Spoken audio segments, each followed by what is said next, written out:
नमस्कार। आप सभी प्रशिक्षुओं का तहे दिल से शुक्रिया है, हृदय तल से शुक्रिया है।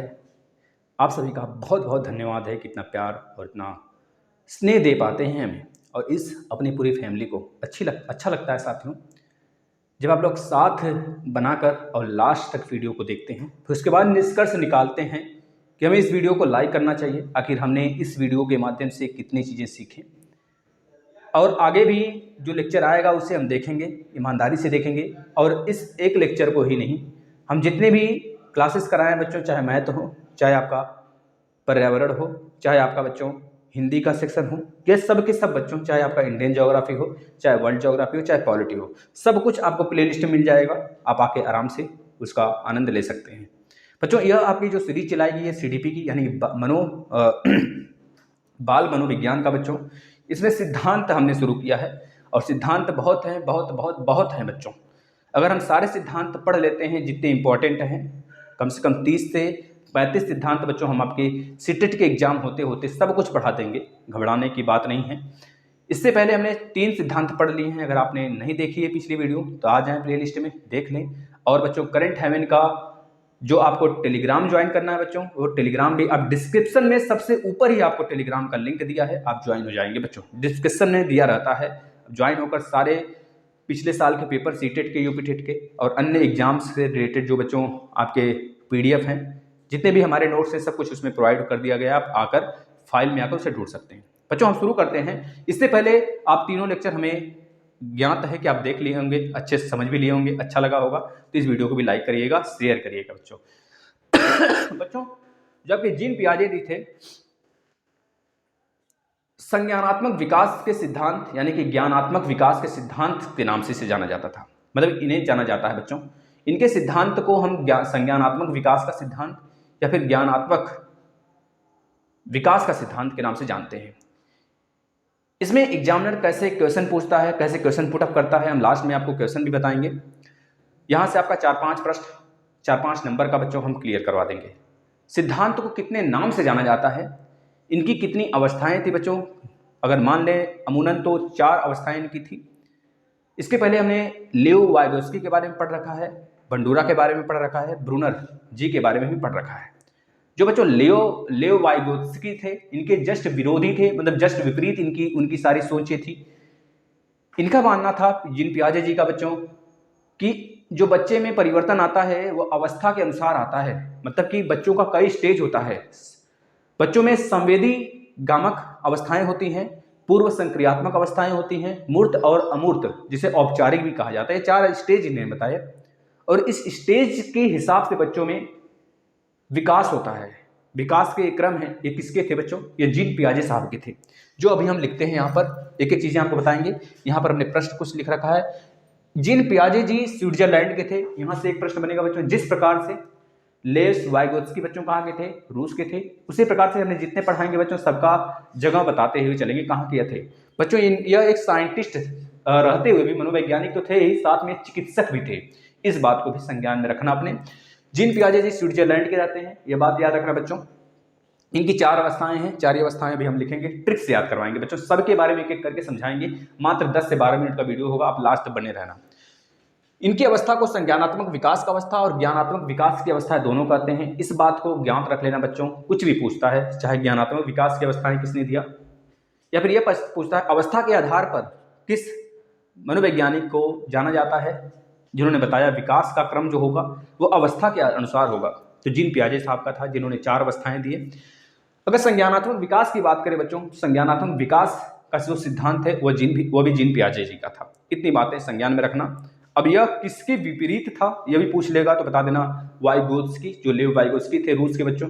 उनका मानना था कि बच्चे जब समाज में आते हैं तो सामाजिक रहन सहन या फिर सामाजिक के आधार पर सामाजिक संस्कृति का सिद्धांत के नाम से जाना जाता है वाइगोत्स्की के सिद्धांत को। उसके अनुसार बच्चे सीखते हैं कि समाज में कैसा, किस बातों को, मतलब कौन सी बातें हो रही। समाज का मतलब यह नहीं, समाज का मतलब घर परिवार भी आ जाता है, माता पिता से भी सीखते हैं, समाज में अपने साथ खेल रहे कलीग से भी वो सीखते हैं, समाज में टीचर यानी कि जो अध्यापक होते हैं उनसे भी बच्चे सीखते हैं। यह उनका मानना था। लेकिन इनका जस्ट विपरीत था, बच्चा अवस्था के अनुसार सीखता है। और इनकी सबसे बड़ी बच्चों जो लोगों के यह आलोचना के शिकार हुए, ये सबसे बड़ी बात बच्चों की अपने ही बच्चों पर प्रयोग किया।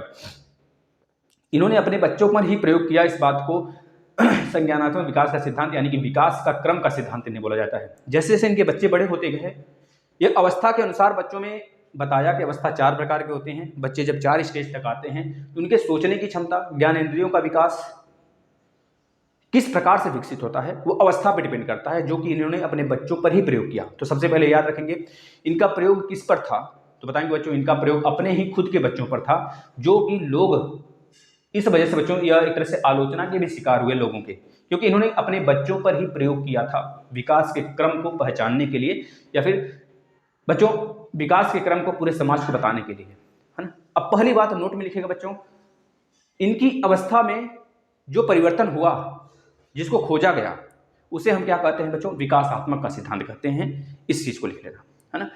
विकासात्मक मतलब अवस्था के आधार पर विकासात्मक का सिद्धांत, अवस्था के आधार पर विकासात्मक का सिद्धांत। अब इनकी अवस्थाएं कितनी होती हैं, याद करना बच्चों, इनकी अवस्थाओं को हमने संज्ञानात्मक विकास के चरण भी कहते हैं। जितनी इनकी अवस्थाएं हम बताएंगे, इसके संज्ञानात्मक विकास के चरण के नाम से भी जाना जाता है। याद रखना बच्चों, पहला इनका था, सबके बारे में डिटेल से जानेंगे, आप लोग लास्ट तक जरूर बने रहेंगे बच्चों।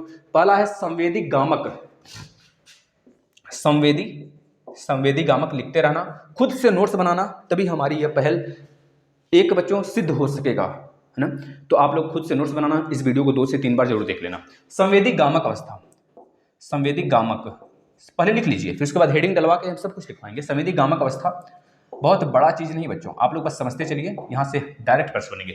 संवेदी गामक अवस्था जो था बच्चों, यह बच्चों का जो एज निर्धारण करता है बच्चों, जन्म से लेकर 2 वर्ष, या फिर कहीं कहीं 0 से लेकर 2 वर्ष। 0 का मतलब जन्म से ही, जब माँ के गर्भ में आता है उसके बाद से, यानी कि जन्म से लेकर माँ के गर्भ में आना का मतलब कि जब वो जन्म लेता है, गर्भ से जैसे ही बाहर आता है, मात्र कुछ 1 सेकंड का जो होगा, मिली सेकंड का होगा, तब से लेकर 2 वर्ष तक, जन्म से लेकर 2 वर्ष तक यह अवस्था जाना जाता है। तो डायरेक्ट यहां से प्रश्न बनेगा कि जिन पियाजे के संज्ञानात्मक सिद्धांत के अनुसार किस अवस्था में, किस विकास के किस चरण में बच्चे का जो एज होता है जन्म से 2 वर्ष तक होता है।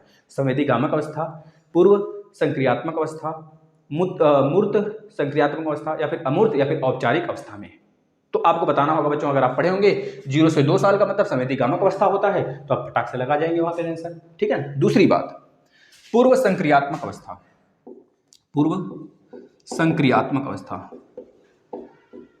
संक्रियात्मक अवस्था, संक्रियात्मक अवस्था, इसका मतलब जन्म से 2 वर्ष तक तो यह था, इसके बाद 2 वर्ष से लेकर 7 वर्ष तक इन्होंने बताया पूर्व संक्रियात्मक अवस्था। 2 से 7 वर्ष तक को हमने क्या कहा, मतलब इन्होंने क्या कहा बच्चों, पूर्व संक्रियात्मक अवस्था। पूर्व संक्रियात्मक अवस्था क्या होता है, थोड़ा सा भी घबराए नहीं, हम बताते हैं। इसमें बच्चे पड़ोसी के साथ खेलना स्टार्ट कर देते हैं, पड़ोसी के बच्चे के साथ हम उम्र के बच्चे को ढूंढने लगते हैं, पकड़म पकड़ाई, चोर छुपी छुपा, ये सारी चीज़ें, प्रतीक को पहचानना, ये सारी चीज़ें बच्चों के अंदर आ जाता है। चित्रों का सही ढंग से नहीं, गलत तरीके से ही बना लेना, है ना। प्रतीकात्मक खेल खेलना, लुकम लुकाई, छुपम छुपाई, यह सब सारी चीज़ें खेलने लगते हैं, और सही अनुपात का अंतर न कर पाना, ये सारी बातें इसमें होती हैं। सारी बातें हम डिटेल से बताते हैं। तीसरा चरण इनका आता है बच्चों मूर्त।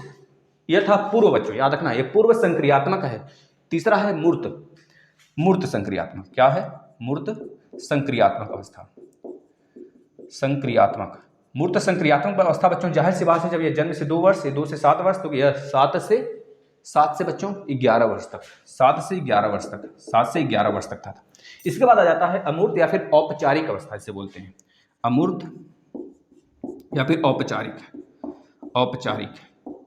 अवस्था बच्चों। यह जो रहता है 11 से लेकर बच्चों, ये 11 साल से लेकर बच्चों 15 वर्ष तक इन्होंने बनाया था, इसे मतलब माना था 11 से 15 वर्ष तक, जिसमें बच्चे को प्रौढ़ावस्था के रूप में इन्होंने मान लिया था। बच्चे में पूर्ण विकसित हो जाती है, पूर्ण विकास हो जाता है, बच्चा खुद से अपनी जो चीज़ें होती है उसको हैंडल कर लेता है। अगर अपनी परेशानियां हैं, बच्चों को समझ में आ जाता है कि यह काम करना उचित होगा या फिर यह काम करना अनुचित होगा, यानी कि यह काम सही होगा या फिर गलत होगा, यानी कि यह अमूर्त चिंतन करने लगते हैं। मन में चिंतन, मनन और स्मरण करने लगना, सारी बातों को लेके गहनता से विचार करना, सोते जागते मन में सारी चीज़ें आ जाना, है ना। यह होता है बच्चों अमूर्त में। समझ में आया सारी बातें। अब हम एक एक करके सबको बताते हैं, आप लास्ट तक बने हैं, इसके लिए बहुत बहुत धन्यवाद आपका। वो जो संवेदी गामक अवस्था जो होता है जन्म से लेकर 2 वर्ष तक, तो सबसे पहला क्वेश्चन यहीं से बनेगा कि जो जीन पियाजे का संज्ञानात्मक विकास की चरण थे, उसमें सबसे पहला चरण कौन सा था, तो बता देंगे संवेदी गामक अवस्था था। वह बच्चों के किस एज को रिप्रेजेंट करता है, तो बता देंगे जन्म से 2 वर्ष तक की। बच्चों इसमें क्या होता है, इसमें यह होता है कि इस अवस्था में बच्चे जो है बच्चों, केवल बच्चों का ज्ञान इंद्रिय विकास होता है। ज्ञान इंद्रियों से बच्चे अपने खेलते हैं, एक तरह से कह लीजिए। आँख, कान, नाक, त्वचा, ये ज्ञान इंद्रियों के कुछ भाग हैं, हिस्से हैं, 5 ज्ञान इंद्रियां होती हैं, मतलब कि इंद्रियों की जो इंद्रिय होते हैं, जिससे त्वचा हो गया बच्चों एक तरह से टचिंग के लिए हो गया, कान है सुनने के लिए हो गया, नाक बच्चों सूंघने के लिए हो गया, आँख हो गया मलमलाने के लिए हो गया बच्चों। इस तरह से बच्चा हाथ पैर हिलाने लगता है, चिल्लाने लगता है, रोने लगता है। बच्चे को कुछ आहट होता है तो बच्चा रोने लगता है, बच्चे को त्वचा में कुछ चुभन हो जाती है तो बच्चा चिल्लाने लगता है ना। बच्चे का आँख देखोगे, अगर कुछ मटकाओगे, बच्चे इशारे से जानने लगते हैं, मतलब इशारों से खेलने लगते हैं, मम्मी को देखकर अपने हंसने लगते हैं, मुस्कुराने लगते हैं थोड़ा सा। ये सारी चीज़ें, हाथ पैर हिलाना, है ना, ये सारी चीज़ें बच्चों आ जाते हैं हमारे पूर्व, मतलब कि संवेदी गामक अवस्था में बच्चों। अब आपको बता दें यहाँ पे गामक क्रियाएं क्या क्या होती हैं। गामक क्रियाएं का मतलब कि बच्चों पकड़ना, खेलना, हाथ पैर हिलाना, चूमना, उंगली को अपने चूसना, ये सारी चीज़ें बच्चे जब छोटे अवस्था में होते हैं 0 से 2 साल तक, तो ये सारी अवस्थाएं करते हैं। खैर 2 साल के बाद बच्चे तो भागने दौड़ने लगते हैं, मतलब 1 साल के 1.5 साल के आसपास में, तो अलग बात है, चूसने का काम छोड़ देते हैं। लेकिन जब बच्चा छोटा होता है 0 से कुछ महीने, 8 महीने 9 महीने तक, तो वो अपनी सारी चीज़ें, सारी उंगलियों को चूसना, कुछ चीज़ें पाकर मुंह में डाल लेना, ये सारी क्रियाएं करता है बच्चा किस स्टेज में, तो बता देंगे बच्चों संवेदी गामक अवस्था। इस गामक का मतलब होता है कि सारी वातावरण बच्चों के साथ, हाथ पैर जो बच्चे के टहनियाँ हैं, बच्चों के टहनियाँ का मतलब क्या, हाथ हो गया, यह हाथ हो गया, पैर हो गया, कान हो गया, आंखें हो गई, नाक हो गई, ये बच्चों की टहनियाँ हैं बच्चों शुरुआती दौर में। तो बच्चों के जो संवेगी गामक हैं, इसी टहनियों को कहा जाता है। समझ में आ गया बच्चों, इसको लिख लेना, नोट्स बना लेना अच्छे से। अब आते हैं पूर्व संक्रियात्मक अवस्था। पूर्व संक्रियात्मक अवस्था का ही मतलब होता है 2 से 7 वर्ष बच्चों, 2 से 7 वर्ष पूर्व संक्रियात्मक अवस्था किसे कहते हैं, तो 2 से 7 वर्ष के स्टेज को जीन पियाजे के अनुसार पूर्व संक्रियात्मक अवस्था कहलाता है बच्चों का। इस अवस्था में बच्चा पड़ोसी के घर जाना, पड़ोसी के घर के बच्चे को पकड़ के लाना, उसके साथ अपनी मित्रता बनाना, उसके साथ लुकम लुकाई, छिपी छिपाई खेलना, उसके साथ बदमाशी करना, ये सारी चीज़ें होने लगता है। बच्चा मतलब कि थोड़ा सा खेलने कूदने लगना, ये सारी चीज़ें, बाहर दौड़ के जाना अपने मन से, ये सारी चीज़ें करने लगता है। मतलब कि बच्चों को अगर बोला जाए, बच्चे पकड़म पकड़ाई, चोर छिपाई, ये सब जो जिस स्टेज में खेलते हैं उसे पूर्व संक्रियात्मक अवस्था कहा गया बच्चों, इसको याद कर लेना बच्चों। इस अवस्था को प्रतीकात्मक खेल के नाम से भी जाना जाता है। प्रतीकात्मक खेल के अवस्था जीन पियाजे के किस अवस्था को कहते हैं बच्चों, तो बता देना दूसरी, यानी कि पूर्व संक्रियात्मक अवस्था। बच्चों ये क्रमिक रूप से भी याद कर लेना, 1 2 3 4, यह क्रम से भी है, कभी कभी सजाने के लिए कोडिंग में आ जाता है, सुपर टेट में, सीटेट में बच्चों, तो इसको इस तरह से याद कर लेना जो कि क्रम से है ना।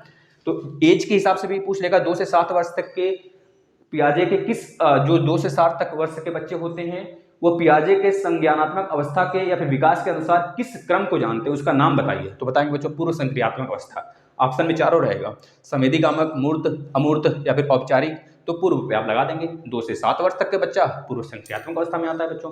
पूर्व संक्रियात्मक का मतलब समझ गए बच्चों।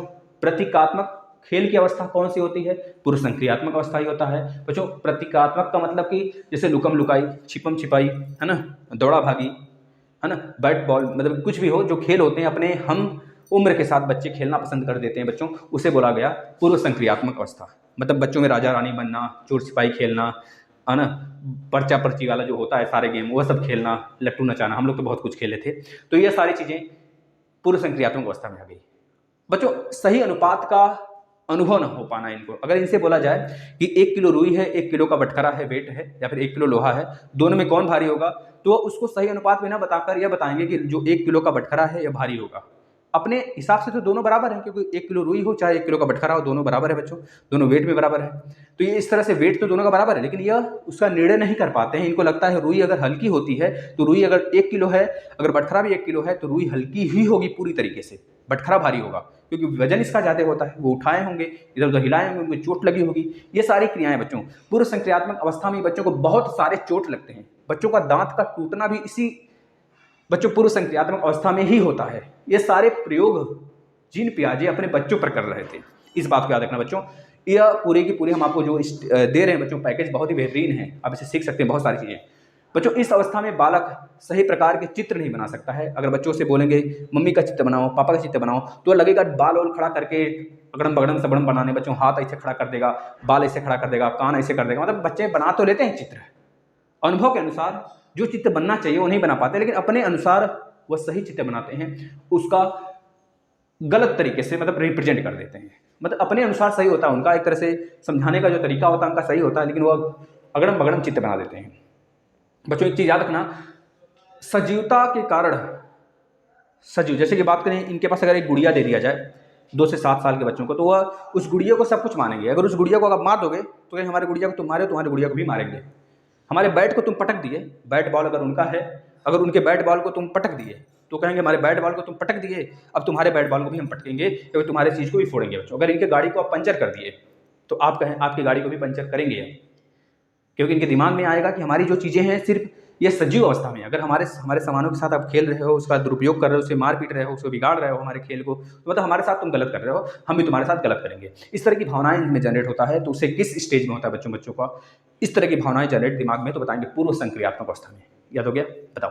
अब चलते हैं बच्चों, हम आ जाते हैं तीसरे स्टेज में बच्चों, जिसके कहा जाता है बच्चों औपचारिक या फिर अमूर्त, सही ना, मूर्त। औपचारिक आने के चौथा होगा मूर्त संक्रियात्मक अवस्था। ये 7 से 11 वर्ष तक होता है बच्चों। इसमें बच्चों का बहुत सारी चीजें चेंजेस होने लगते हैं। जो पिछले हमने देखा था बच्चों में चित्र गलत तरीके से बनाना होता है, बच्चों में अनुपात सही ढंग से नहीं निकाल पाते थे। अगर रुई ले लें, लोहे ले लें, दोनों में बताएं 1-1 किलो में कौन ज़्यादा है कौन भारी है, मतलब कौन भारी है कौन कम वजन का है। तो बच्चे इस अवस्था में यानी पूर्व संक्रियात्मक अवस्था में, जिसमें कि स्टेज बच्चों का 7 से 14 तक होता है, या फिर 7 से 11 बच्चों 7 से 11 तक होता है, उसमें बच्चे ये बता ले जाएंगे कि लोहा हो चाहे रुई हो, दोनों का अगर वजन 1-1 किलो है तो दोनों बराबर में ही होंगे।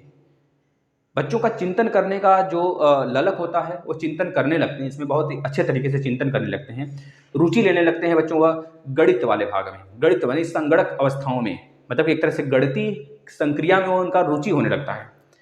रीजनिंग जिसे करते हैं, तर्क वितर्क करना ये जान जाते हैं। हम तर्क वितर्क पर आधारित बहुत सारी चीज़ें यह सुलझा सकते हैं अपने चिंतन के अनुसार, है ना। यह क्रम इनमें व्यवस्थित हो जाता है। अगर कह दें कि इस तरह का एक प्रश्न बना था बच्चों का आरोही अवरोही क्रम में एक नंबर दे दिया जाए, मान लीजिए इस तरह का नंबर दे दें 1 3 5 8 9 6 2। अब बच्चे से बोले इसे बढ़ते हुए क्रम में सजोइए, यानी कि आपका असेंडिंग ऑर्डर में, डिसेंडिंग में नहीं, घटते हुए में नहीं, बढ़ते हुए क्रम में, असेंडिंग में या फिर डिसेंडिंग में। तो बच्चे इसे आरोही अवरोही में कहा जाए, बढ़ते घटते क्रम में, तो बच्चे सजा देंगे इसे। सबसे पहला होगा 1, सबसे बढ़ते हुए क्रम में, फिर 3 होगा, फिर 5 होगा, फिर इस तरह 6 होगा, फिर 7 होगा, फिर 8 होगा, फिर 9 होगा। इस तरह से बच्चे लगा देंगे इस चीज़ को। यह स्टेज कौन सा कहलाता है, या फिर यह स्टेज कौन सा है जिसे बच्चे आरोही अवरोही करना समझ जाते हैं, या फिर गणितीय जो संक्रियाएं होती हैं 4 प्लस माइनस भाग गुणा करना सीख जाते हैं, उसे कौन सा स्टेज कहते हैं, तो बता देना बच्चों आपका मूर्त संक्रियात्मक अवस्था कहते हैं। बताओ समझ में आ रहा है? अब लास्ट चलते हैं अमूर्त या फिर औपचारिक अवस्था। अमूर्त और औपचारिक अवस्था को 11 से 15 साल तक पियाजे साहब ने कहा है बच्चों, इसको याद कर लेना, यहाँ से प्रश्न बनेगा 11 से 15 साल के स्टेज को बच्चों का कौन सा स्टेज कहते हैं। चारों ऑप्शन रहेंगे, संवेदीगामक, पूर्व संक्रियात्मक, मूर्त, अमूर्त या फिर औपचारिक। तो बताएंगे आप अमूर्त या फिर औपचारिक। औपचारिक अवस्था बच्चों किसको कहते हैं, तो बताएंगे अमूर्त रहेगा, इस तरह से बता देंगे अमूर्त को कहते हैं। अमूर्त अवस्था पियाजे के किस अवस्था को कहा जाता है, तो बता देंगे चौथी अवस्था को कहा जाता है, जो कि बच्चों 11 से 15 साल तक होता है। इस बात को याद कर लेंगे बच्चों। औपचारिक अमूर्त अवस्था में क्या होता है बच्चों, इस चीज को ध्यान से समझिएगा। बच्चों में अब खुद निर्णय लेने की, खुद चिंतन करने की शक्ति आ जाती है। अब बच्चा यह सोचता है कि हमारा जो निर्णय है वो हम खुद लें, हमें क्या पढ़ना है, क्या करना है, ये सारी बातें हम खुद स्मरण करें, खुद चिंतन करें, खुद मनन करें। मतलब कि बच्चों में खुद एक मनन करने की क्षमता जग जाती है। अगर बच्चा किसी चीज़ को देख लेता है तो कहता है अगर यह चीज़ कैसे हो गई। आखिर बच्चा गुब्बारे को जब फुलाता है, गुब्बारे को ऐसे फुलाएगा, गुब्बारा फुल जाएगा, तो बच्चा सोचेगा आखिर इसमें कौन सी गैस है। एक गुब्बारा ले लें गैस वाला, एक बिना गैस वाला जो मुंह से फुलाते हैं बच्चों, दोनों गुब्बारों को ले लें तो बच्चे उस पर मनन करने लगेंगे, आखिर यह गुब्बारा क्यों नीचे रह गया और यह गुब्बारा क्यों ऊपर चला गया। तो बच्चों को बाद में पता चलेगा कि इस गुब्बारे में हल्की गैसें हैं, जो हमारे पीरियाडिक टेबल के 18वें समूह की गैसें होती हैं, नियान, आर्गन, ये सारी गैसें हैं। और एक इस प्रकार का जो गैस है, इसमें भारी गैसें हैं, इस वजह से नीचे रह जाता है और ये वाला उड़ जाता है। तो इस प्रकार की चिंतन करना, मनन करना, अपने प्रयोग करना, प्रयोग के आधार पर चीज़ों को बताना, सिद्ध करना, ये सारी चीज़ें, या फिर समस्या का समाधान करने का स्टेज जिन पियाजे के अनुसार कौन सा स्टेज है बच्चों, तो बता देंगे औपचारिक यानी कि अमूर्त अवस्थाएं, जो कि बच्चों के अंदर एक तरह से सॉफ्टवेयर की तरह होता है। जो हार्डवेयर होता है बच्चों उसे बोलते हैं मूर्त संक्रियात्मक अवस्था। जो सॉफ्टवेयर होता है, जो हमारे कंप्यूटर में होता है, जैसे कि माउस की बात करें और पीडीएफ की बात करें, पीडीएफ के अंदर सिस्टम की बात करें बच्चों, जो पीडीएफ है वो सॉफ्टवेयर है, सॉफ्टवेयर को ही कहा गया औपचारिक यानी कि अमूर्त अवस्था, जो कि दिमाग में ही सारी चीज़ें होती हैं, बाहर नहीं। लेकिन जो माउस है, माउस के अनुसार हम सारी चीज़ें करते हैं, उसे बोलते हैं बच्चों आपके मूर्त संक्रियात्मक अवस्था, जो कि हम टच करते हैं फिजिकली रूप से। ये सारी चीज़ें याद हुआ? बस इतनी बातें रहीं, अगर आपको याद हो गया तो बस बच्चों बस इतना काफ़ी है, यह सोचने के लिए या बताने के लिए आपको। अब हम आ जाते हैं थोड़े से प्रश्नों के ऊपर, जो प्रश्न यहाँ पे लिए गए हैं, आप बताइएगा। मूर्त अवस्था की आयु किसे कहा गया बच्चों? मूर्त अवस्था की आयु देखिए यहाँ पर, मूर्त अवस्था यानी कि मूर्त संक्रियात्मक अवस्था बच्चों 7 से 11 वर्ष तक, 7 से 11 वर्ष तक बच्चों को कहा जाता है। बताओ हुआ सॉल्व कि नहीं हुआ? हुआ ना भाई, है ना? हुआ कि नहीं बताना बच्चों। हो गया ना मूर्त संक्रियात्मक अवस्था? ये चौथा प्रश्न है। इसके बाद अगर बात करें बच्चों पियाजे का संज्ञानात्मक विकास किससे संबंधित है?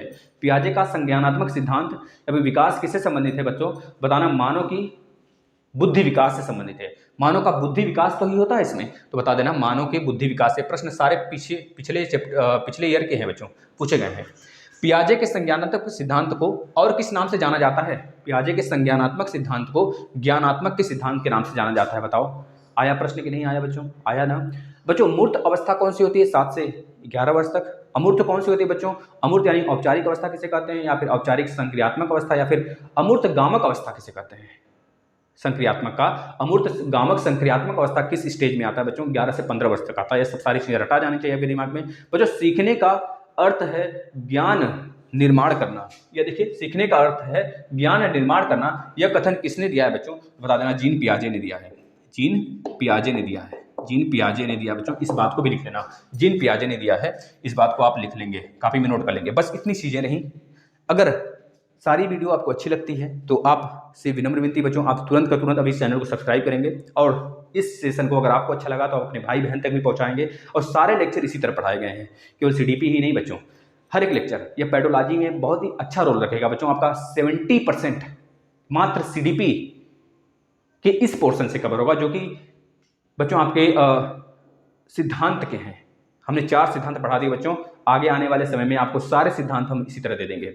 कल बताइएगा किसका सिद्धांत पढ़ा जाए, पावलाव का या फिर आपके स्किनर का। ठीक है बच्चों, बताना जरूर, क्योंकि ये सब के सब आपके सीटेट के लिए बहुत ही इंपॉर्टेंट है। अगर आपको अच्छा लगा तो आप शेयर जरूर करेंगे, और सारे क्लासेस प्ले लिस्ट पे हैं, आप आराम से आके पढ़िए। धन्यवाद।